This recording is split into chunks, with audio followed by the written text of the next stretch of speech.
Você sabia que o AVC, o acidente vascular cerebral, é a segunda maior causa de morte no Brasil? Pois é, a cada ano, das 400 mil pessoas diagnosticadas com a doença, 100 mil morrem. Mas o AVC pode ser evitado com hábitos de vida saudáveis e possui também tratamento. A partir de amanhã, acontece aqui em Goiânia um congresso de neurocirurgia que vai trazer novidades para tratar esse temido AVC. Agora, quem conversa comigo sobre esse assunto aqui no estúdio é o presidente do congresso, o Dr. Lorimer Carneiro. Só que antes de conversar com ele, eu volto a frisar o nosso WhatsApp. Se você tiver alguma pergunta, quer participar com a gente, anote aí, é o 99631-1006. Boa tarde, bem-vindo, doutor. Boa tarde, é um prazer estar aqui. Que bom que você veio aqui tirar as nossas dúvidas. Bom, o AVC, também conhecido como derrame, né, popularmente, por que ele acontece, doutor? O que pode provocar um AVC? O AVC, acidente vascular cerebral, ele acontece em decorrência de duas condições.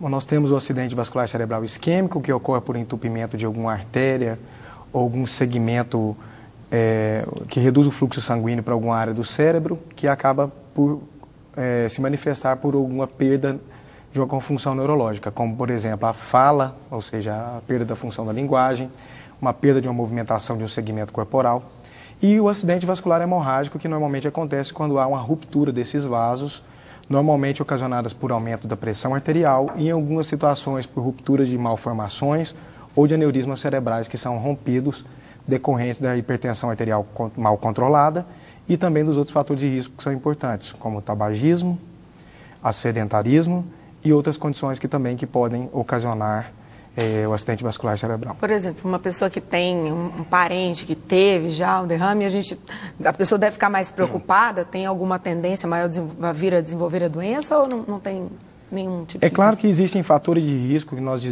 dizemos que são modificáveis, como o sedentarismo, por exemplo, o tabagismo, e existem fatores também que são vinculados ou estão associados à genética. Entre eles a hipertensão arterial sistêmica não controlada, que em alguns casos ela é familiar, a diabetes mellitus e outras condições também que podem trazer prejuízo para a circulação cerebral que traduzem pelo acidente vascular. Então é claro que os pacientes ou aquelas pessoas que apresentam na família alguma pessoa com a condição semelhante a essa, é bom ficar esperto. É bom ficar esperto. Tá, a gente está com participação aqui de telespectador, olha só. Meu nome é Emily e eu tenho uma dúvida. Quais as chances de cura de um tumor cerebral se ele for descoberto no início? Existem técnicas novas de cirurgia para aumentar as chances da pessoa? O Congresso Goiano de Neurocirurgia, que ocorrerá em Goiânia agora, trará também inovações com relação a isso. Temos um convidado internacional da Universidade de Toronto, no Canadá, que nos trará informações inovadoras sobre o tratamento de tumores cerebrais, especificamente da base do crânio. Obviamente, em se tratando de oncologia, de câncer, principalmente dos tumores malignos, obviamente, quando descobertos no início, a chance de cura, a chance de tratamento e a redução de sequelas decorrentes do tratamento e da cirurgia, quando indicada, são menores. Então, quanto antes houver o diagnóstico, melhor para o paciente. Tá, tem mais participação. Olha, o Celso, ele quer saber o seguinte: quais são os sintomas e os tratamentos para aneurisma? O aneurisma cerebral é uma condição que o indivíduo pode já apresentar antes de ter o AVC. Então, muitas pessoas, às vezes, descobrem o aneurisma quando ele rompe, quando o indivíduo chega no pronto-socorro. Porém, em alguns casos, os aneurismas eles já existem e antes da ruptura podem ser diagnosticados. Existem situações e condições do próprio aneurisma, da localização, da idade do paciente, os fatores de risco, condições dentro das quais, em que, se diagnosticado anteriormente ao sangramento, podem ser tratados e prevenir uma hemorragia que poderia vir secundária a essa doença. Agora, uma vez já rompido, esses aneurismas devem ser tratados e a chance de sequelas e de mortalidade é grande nesses casos. De 10% a 15% dos pacientes que apresentam hemorragia por aneurisma cerebral, eles não chegam ao hospital com vida. Então, é uma condição muito deletéria, que causa sequelas importantes e, obviamente, a mortalidade aumentada. Doutor, com relação ao AVC, que sinais a gente deve, assim, acender aquela luzinha de preocupação? Você está com uma pessoa em casa, que sinais a gente deve observar e imaginar que a pessoa pode estar sofrendo ali, tendo um derrame? O acidente vascular cerebral, na verdade encefálico, ele pode ocorrer por qualquer perda neurológica de uma função. desde perda da linguagem, desorientação no espaço e no tempo, perda de uma movimentação de um segmento corporal. Normalmente são eventos súbitos e devem ser chamados a atenção para serem tratados de maneira primária, nesse caso. Falando, por exemplo, assim, vamos colocar um exemplo prático. Estou em casa, meu avô almoçou, dormiu. Aí ele acordou, não estou sentindo o braço direito, porque às vezes a gente dorme de mau jeito e fica achando que tudo é porque não teve uma circulação direito do sangue, né? Sentiu uma dor no braço, cai. O que eu faço? Além de procurar, claro, chamar, sei lá, um SAMU, um serviço médico, porque às vezes a pessoa acorda rápido e está bem. Isso é preocupante? É muito comum isso acontecer, pacientes apresentarem acidente vascular durante o sono, e eles podem despertar com algum déficit neurológico, seja por perda da fala, uma desorientação, um desequilíbrio para andar, e perda de uma movimentação corporal também, de um segmento do corpo, uma metade, vamos assim dizer, do corpo, de um lado, né? Então, obviamente, se isso persiste e não é comum, obviamente é diferente de quando você deita por cima do braço e esse braço fica dormente, normalmente isso recupera-se rapidamente. No entanto, quando isso persiste, obviamente deve ser procurada uma unidade de urgência para fazer o diagnóstico já imediatamente do acidente vascular cerebral. Tem alguma coisa que a pessoa possa fazer, além de chamar aí um socorro médico, diante de um caso desse que está acontecendo em casa? Eu sugiro chamar o serviço de emergência e levar para o hospital, para avaliar várias situações, a pressão arterial, a glicemia, uma série de dados médicos. Tá certo. Tem mais participação aqui, ó. A Mônica Rodrigues está falando o seguinte: o tratamento cirúrgico é indicado para todos os casos da doença de Parkinson. Ela fala, sabendo que o senhor é neurocirurgião, então, e já que o Congresso vai falar de outros temas, o que o senhor diz a respeito disso? Um dos temas que serão abordados no evento também é o tratamento cirúrgico da doença de Parkinson. A doença de Parkinson é uma doença de início, pelo menos de tratamento clínico inicialmente, com medicações, e obviamente o tratamento cirúrgico não é indicado para todos os casos, é indicado para casos selecionados, principalmente em casos em que há uma refratariedade com tratamento medicamentoso e, obviamente, deve ser muito bem estudado ou estudadas as indicações para esses pacientes. Então, inicialmente, a doença de Parkinson deve ser tratada clinicamente e a opção terapêutica cirúrgica é guardada para um segundo plano. Tá certo. Participação, olha, da Rafaela. Ela fala o seguinte: fumei por 12 anos, tem um mês que eu parei. Corro o risco de ter um AVC futuramente? Olha, a nicotina que é a substância que está presente no cigarro, ela traz alterações na parede das artérias e, obviamente, essa paciente, né, essa pessoa ainda apresenta... A Rafaela ainda apresenta níveis de nicotina ainda no sangue. Obviamente que gradativamente, com o tempo, ela reduzindo o uso do tabaco, ou seja, o uso do cigarro, obviamente os níveis, os riscos de ocorrer o AVC vão reduzindo também progressivamente. Aproveitando, tem uma outra pessoa que também está preocupada com a questão do cigarro, a Carla. Ela diz que é fumante e quer saber se pode vir a ter um AVC, já que ela sente muita dor no peito.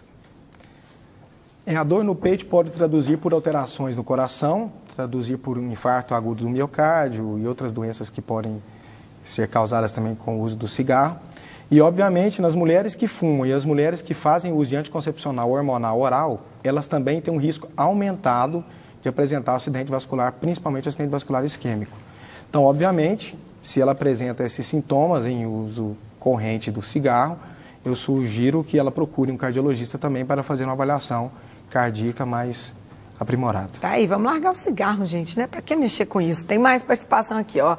Lanúcio Oliveira está falando o seguinte: traumatismo craniano é a maior causa de morbidade e mortalidade entre os jovens. O que tem de novo nesse tratamento para diminuir as consequências do trauma? O traumatismo crânioencefálico é uma entidade que ocorre todos os dias. Então, a todo momento vem ocorrendo acidentes, as pessoas têm batem com a cabeça por algum evento, seja acidental, seja tentativas de autoextermínio, ou durante trauma esportivo e tudo mais. E, obviamente, o tratamento é um tratamento complexo, principalmente em se tratando quando o quadro é muito grave, o paciente está em coma. Muitas vezes, nessas situações, estão inseridos dentro de uma unidade de terapia intensiva. E, obviamente, discutiremos nesse congresso também as abordagens relacionadas aos parâmetros que nós temos que levar em consideração na avaliação de um paciente que está internado na UTI e, obviamente, isso traz também uma facilidade e um aprimoramento do tratamento cirúrgico, do tratamento clínico desses pacientes. Obviamente, o índice de morbidade, de sequelas e mortalidade ainda é alto nessa situação e, infelizmente, impacta muito na população economicamente ativa do nosso país, porque a população economicamente ativa, a população jovem, está muito inserida e faz parte de uma parcela importante desses pacientes vítimas de traumatismo crânioencefálico. Hoje a gente pensando nessa grande quantidade de acidentes que tem com moto, né? Agora, aproveitando essa deixa, tem até a participação da Márcia Moraes, que ela pergunta o seguinte: por que as pessoas dizem que quando uma criança bate a cabeça ali, você tem que ficar segurando ela acordada, não pode deixar ela dormir em seguida? Quando há o choque da cabeça com alguma estrutura, normalmente pode haver ruptura de vasos decorrente de fraturas do crânio e naquele instante o indivíduo ainda está com a consciência preservada. Porém, existe um intervalo em que a pessoa pode estar bem e depois de um determinado momento, questões de minutos, o indivíduo pode apresentar-se já com quadro em coma e se ele estiver dormindo, isso pode passar desapercebido e, obviamente, isso impactará sobremaneira no tratamento. Então, obviamente, é bom vigiar todas as pessoas, não só as crianças que batem com a cabeça, certo, com relação à formação de hematomas e que necessitam de drenagem neurocirúrgica. Tá, tem a participação agora da Sebastiana. Obrigada pela sua participação, Sebastiana. Ela fala o seguinte: se eu sentir uma dor no braço esquerdo, isso é um sinal de AVC?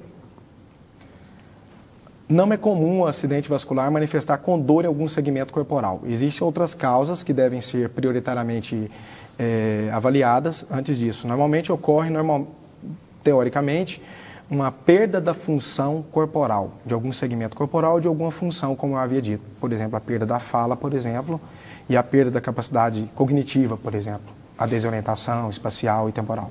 A gente teve um outro assunto aqui que tem a participação da Lara Lopes, que a gente teve muitos casos de hidrocefalia, né, por conta do Aedes aegypti, aquela confusão toda, e ela pergunta o seguinte: muitos pacientes com hidrocefalia têm uma sobrevida que antigamente era quase impossível. O que mudou com relação a esse tratamento, doutor? A hidrocefalia ela é uma condição neurológica que ocorre devido à produção, um desbalanço entre a produção e a absorção do líquor, que é uma substância produzida pelo tecido encefálico.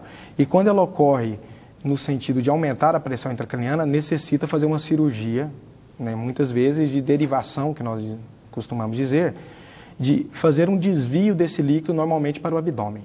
Neste congresso também traremos informações adicionais sobre técnicas que são utilizadas, como a cirurgia endoscópica, que é uma cirurgia mais abreviada e uma cirurgia que muitas vezes resolve a hidrocefalia, nos casos quando ela é obstrutiva, evitando o implante de um shunt ou de uma prótese no paciente, que é a derivação ventrículo-peritoneal, que é a colocação da válvula para derivar para o abdômen. Então é uma cirurgia bem mais simples e que muitas vezes resolve o problema do paciente sem necessitar instalar a válvula. Que bom, né, essas novidades aí. Agora, olha só, a Daiane, de Aparecida de Goiânia, obrigada pela sua participação, Daiane. Ela diz o seguinte: quando uma pessoa sente dor muito forte na cabeça e tem a impressão de que a cabeça está pingando, o que pode ser isso? A dor de cabeça, existem várias causas. Em se tratando de acidente vascular hemorrágico nos aneurismas cerebrais, normalmente essa dor ela é súbita, tá? Ela é súbita e normalmente vem associada com vômitos e perda da consciência, muitas vezes. Porém, nos casos em que há as tromboses, fechamento de veias na cabeça, obviamente, existem condições em que a dor de cabeça, se ela persistir por muito tempo e essa dor de cabeça não ceder aos medicamentos comuns, eu sugiro que procurem um pronto-socorro para investigar outras causas, uma delas a trombose venosa cerebral, que também é uma causa de AVC, e que necessita de tratamento adequado o quanto antes, porque a mortalidade também é aumentada em alguns casos mais graves. Tá certo. Para a gente encerrar rapidamente, tem muitas participações, não vai dar para eu ler de todo mundo, mas uma última rapidinha da Edinalva. Ela gostaria de saber se o estresse pode causar AVC.